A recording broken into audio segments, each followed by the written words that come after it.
a society where every day has to be this fancy plan. We've got to go do this, we got to go do that, we got to sign our kids up for this, that, and whatever. And then your toddler melts down mid-outing and you're wondering why. 2 words. They're overstimulated.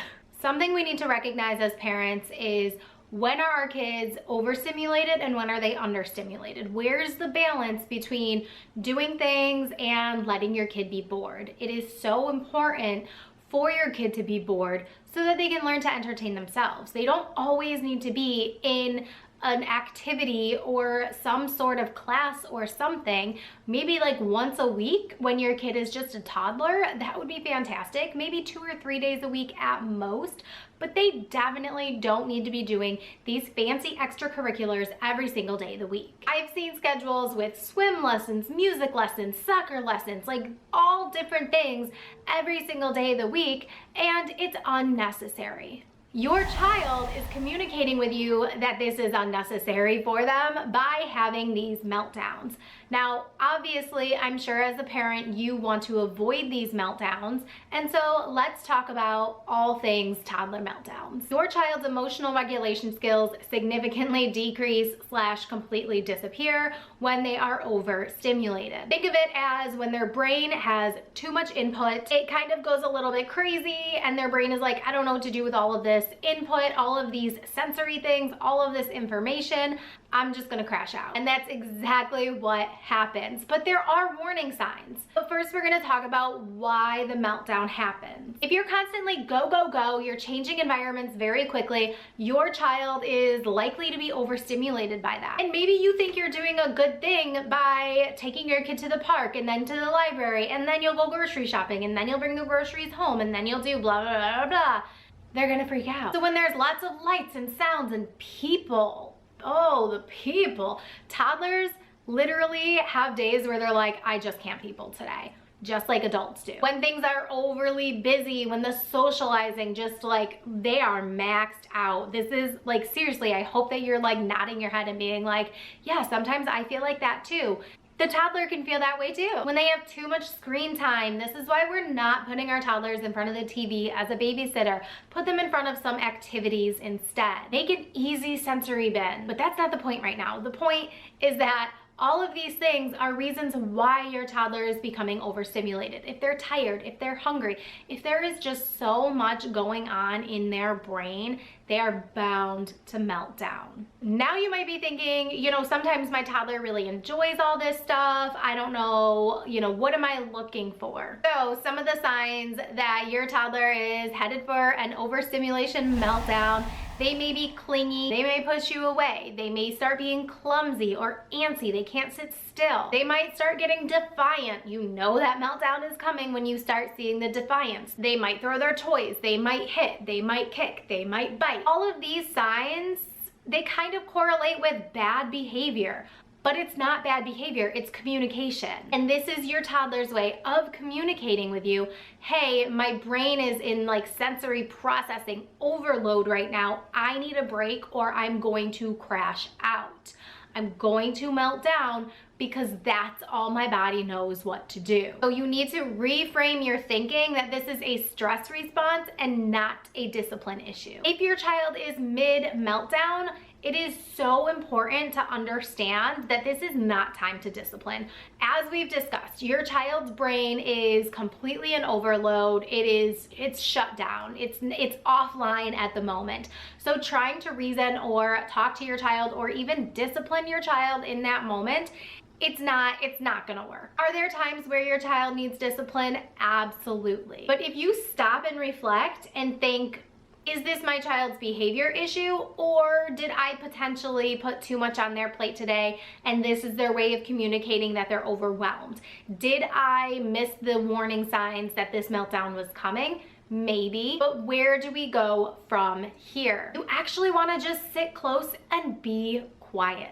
You might be surprised how much it helps to just sit with your child while they're having this meltdown, and instead of trying to stop it from happening, which is probably going to escalate the situation, you're going to find that just sitting quietly is going to de-escalate your child.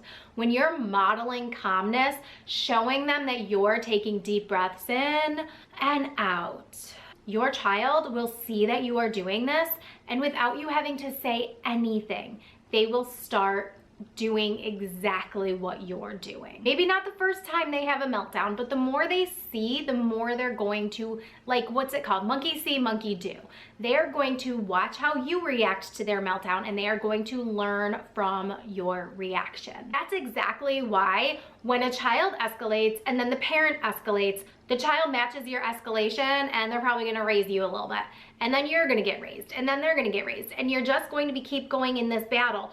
But if your child escalates, and not only do you not escalate, but you de-escalate and you completely change your behavior, your child is going to match your behavior. So you want to sit close, but give them a little bit of space. You want to be quiet, but not too quiet, because you want to be showing them that you can take these deep breaths. So you're not just sitting there silently like, like you are sitting there, and you are visibly showing them how to self-regulate. Obviously, we're not going to use those words with a toddler, so we are going to teach them by showing them, not by telling them.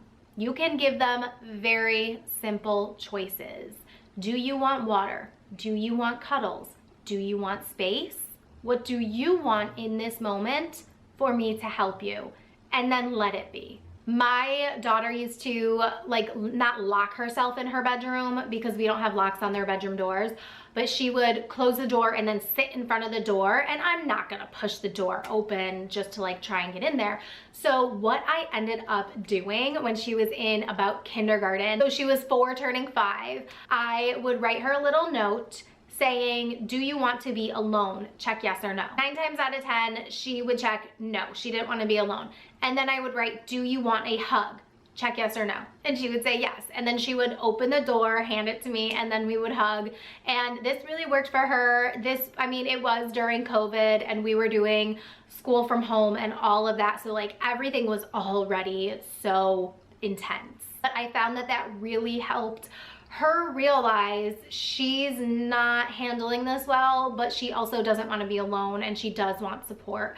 So if your child is a little bit older and they can read / write / check yes or no, and you make it very easy for them, yet they have shown that they wanted to be alone, give them that space, but still stay close. I was literally just on the outside, on the other side of her door. So just remember, we cannot prevent every single meltdown, but we can prevent escalation, and we can support calmness. If you're seeing constant meltdowns because your child is overtired, they're not sleeping at night, they're not napping during the day, and it is just a vicious cycle, then it's probably time to hire a professional. Hello, hi. Hire a sleep consultant. I am here to help you navigate those tough times. One of the biggest things about having a child who sleeps well, especially in this toddler preschool age group where they're learning all of these big new things and having these big emotions, is that when they're sleeping and their brain and their body is able to restore, refresh, and slow down, they are much more likely to be able to handle these stimulating environments in a non-overstimulated kind of way. So if you're seeing all of these meltdowns happen simultaneously with your child not sleeping, then it's time to book a consultation. Reach out to me, the professional sleep consultant with over 25 years of experience in early childhood education, 10 years of that being a sleep consultant. I hope you found this video helpful, and keep blooming. Mwah.